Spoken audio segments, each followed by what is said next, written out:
shit, yeah, they bread stank. Walk up in the club, dripping like I'm fresh paint. I could see through the facade like... What's going on, fight fans? It's another great day when you love MMA. Welcome back to Mad Matty Fight Talk. Your host here, Mad Matty. We are back at it again. Some big fight news that occurred today.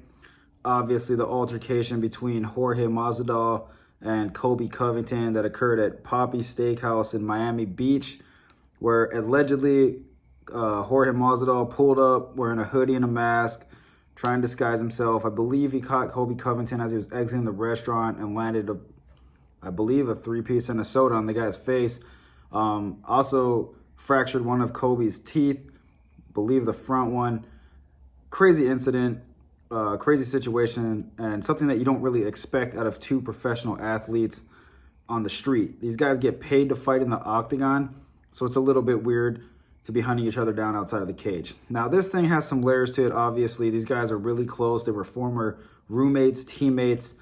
They had a big drama. They just fought at UFC 272. And honestly, you know, that kind of settled the beef from a fan's perspective. Like, Colby got the better of you, Jorge. We all know that you're upset about that. He said some things leading up to the fight that you probably didn't like. And obviously, you retaliated. So to me, Masvidal's a role model for kids. Kids look up to this guy, and street code speaks for itself. You know, if you talk shit, you get hit. That's how life goes, and that's something that everybody, including professionals, need to remember. You can say things, and once you cross the line, there are people like Masvidal who will find you and make sure they get their shots in. Now, what bothers me about this is these guys are professional MMA fighters. You had the opportunity to do that for 25 minutes. You landed one good one on the chin, folded him a little bit, but ultimately you ended up losing the fight, man. You need to let shit go, bro. Like, you can't, like, it's, I feel like somebody who has a career like that, obviously they have a lot of money for attorneys, so they probably don't really care. And this guy grew up in Dade County, I believe. So, you know, he's from a rugged area where a lot of crazy shit happens. So Masvidal is not the kind of guy who's going to let things slide. And if he says he's going to find you, best believe he is going to find you. Now, Colby was out having dinner with the Nelk boys. They were all taking, you know, Instagram stories, Snapchat stories, what have you. Obviously, the location got leaked, and Masvidal's goons or whoever told him what was going on, where this guy was at. This is how the street runs. Pulls up to where you're at, and, you know, it's on site. So with that being said, charges are, you know, being filed against Masvidal for a felony level assault. Now, it's up to Colby Covington if he wants to go through with that. I mean, I don't know what to say about this, guys. Like, it's very interesting because I also come from a place where, you know, if you talk shit, you're going to get punched in the face anytime they see you. So it's a little bit weird. I mean, for me, on one level, it's hard to see somebody like Jorge Masvidal, who is a very big superstar. A lot of people look up to this guy, setting an example like that because, you know, assault's not funny, bro. Like, you know, not everybody has money like you, and people who do that kind of stuff and get caught, they're going to go to jail, or they're going to have charges filed against them, and it could be life-altering for some people. And then you got, you know, the other side where it's, do you let guys just talk shit about you like that and let it slide? Now, the thing is, he's saying Colby's talking about his kids. I mean, I believe he called you, Jorge, a deadbeat father, not anything really negative about your kids. I mean, he kind of talked about your baby moms a little bit, but like about her helping you guys out, not really anything negative again. But their beef runs deeper. I'm not, you know, a fucking mediator. Obviously, them two, they have their own issues. Jorge took major disrespect to the things that were being said. A lot of things happened between these two and behind closed doors that obviously I wouldn't know anything about. But as far as like just being a fan perspective, you know, I feel like it's a kind of a waste of time if you end up going to jail or getting any kind of punishment for this. You know, it just could have been totally avoided. The guy runs his mouth, Colby Covington, obviously. He says stupid things. It's a character he's built. You should know this, you know, let it go, man. I don't see you going after every single person on Twitter or Instagram or Facebook that's talking shit about you and your family. Because, I mean, if that's the kind of shit that you're going to do, you need to be swinging on every single person who's disrespecting you.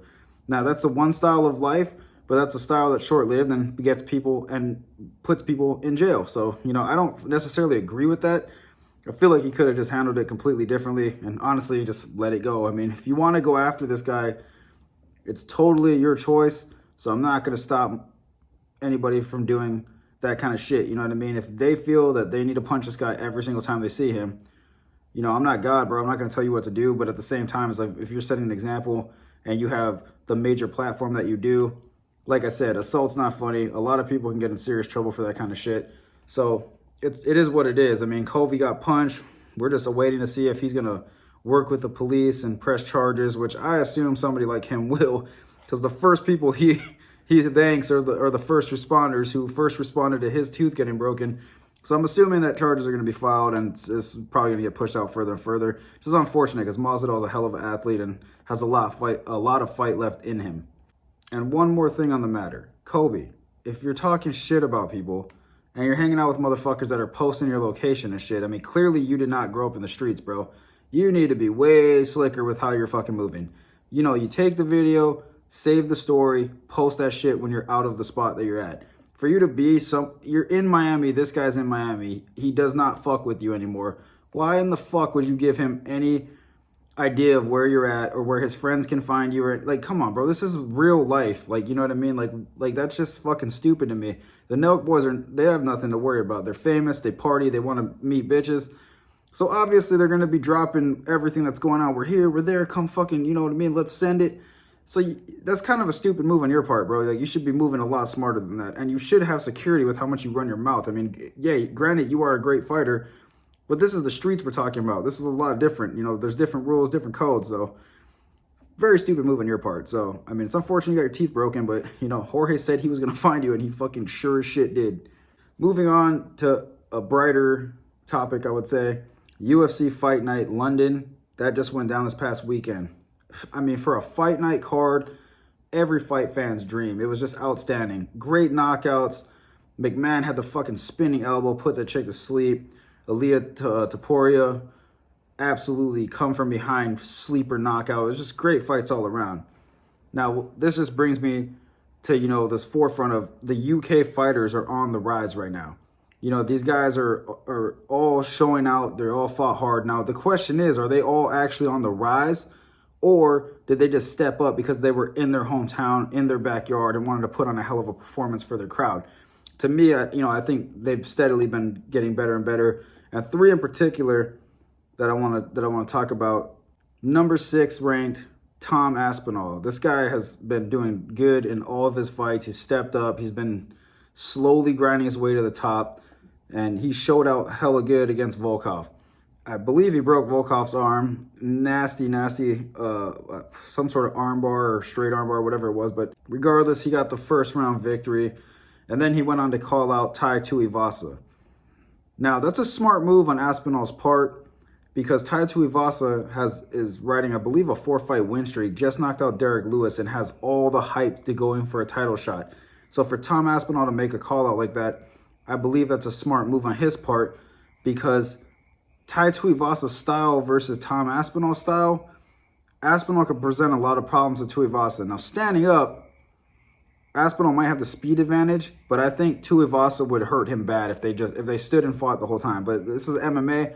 I believe Aspinall would want to go for takedowns and turn this into a grappling match. Regardless, number 6 ranked, calling out Tai Tuivasa. Very smart move on Aspinall's part. And to my surprise, too, when he was standing up, he looked lightning fast for a heavyweight. Unbelievably quick. Has nice striking. I mean, it would be an interesting fight. Now, another fight that intrigues me for Tom Aspinall, I mean, he called out Tuivasa, obviously, but if he couldn't get that fight, it would be interesting to see him fight either a Derek Lewis or a Stipe Miocic. Stipe has been on the shelf, and I don't understand why.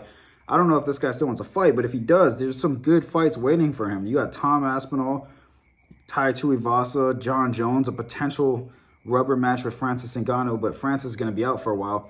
So if I'm Stipe, you know, I'm looking at these guys and I'm like, man, I'm lining up to take him out. And Aspinall could definitely use a former champ like Miocic to shoot him into the number 1 contender spot. Because Miocic, other than losing to Francis Ngannou, I mean, who has Francis not beat, right?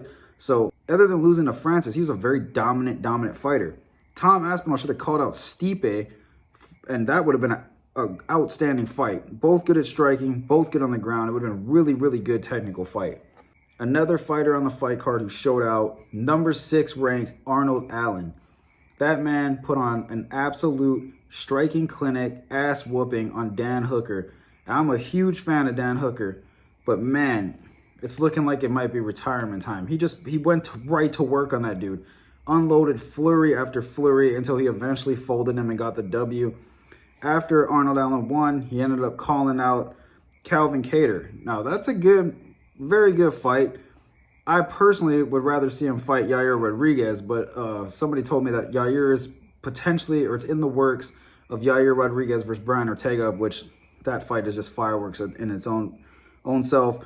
But Allen and Kattar, that would be a really interesting fight. If they couldn't book Arnold Allen versus Calvin Kattar, Arnold Allen versus Josh Emmett would be a good fight, or Giga Chikadze, that would also be a good fight. There's a lot of good matchups for Arnold Allen right in that top 5, top 10, that realm. You know what I mean? Because you're number 6, so you might have to punch down to punch back up, if that makes sense. There's no shame in taking on 7 or 8 and then going right to shooting yourself up to the #1 contender or fighting the #1 contender and potentially getting yourself a title shot that way. It happens all the time. But by Arnold Allen absolutely dismantling Dan Hooker, I think that put him in a prime position to kind of get big fights and get his name thrown in the pot of, okay, maybe this guy might be a real contender here. We might have to put him against some top-tier talent. Calvin Kattar's coming off a great fight against Giga Chikadze. That honestly would be a really good fight. I think the UFC needs to set that one up. That's a potential main event in a fight night, or a co-main in a big fight card. So there's some really good fights for these UK fighters, and I like the call-outs. These guys are smart with the platform that they had. One last one, obviously the rising star. I mean, Patty, the baddie Pimblett, put on a stellar performance. And the kid's a finisher. He knows how to grapple. He knows how to strike. He's a fan favorite. People love this guy. He has a huge following. I mean, honestly, I'd like to see him step his competition up. Now, he's saying he doesn't want to fight a top 15 until he renegotiates his contract. That sounds good to me. So with that being said, why not take on Ilia Topuria? That'd be a really good fight right there. Really tough matchup for Patty. Really tough matchup for Topuria. But, who knows? Both guys put on a great fight. So I think that would be the match to make. And also the history of you guys fighting, when you guys ran into each other before the event even happened. There's history there. There's a story there that you could ride off of. Both of you guys are good fighters. Both of you guys are rising stars in that division.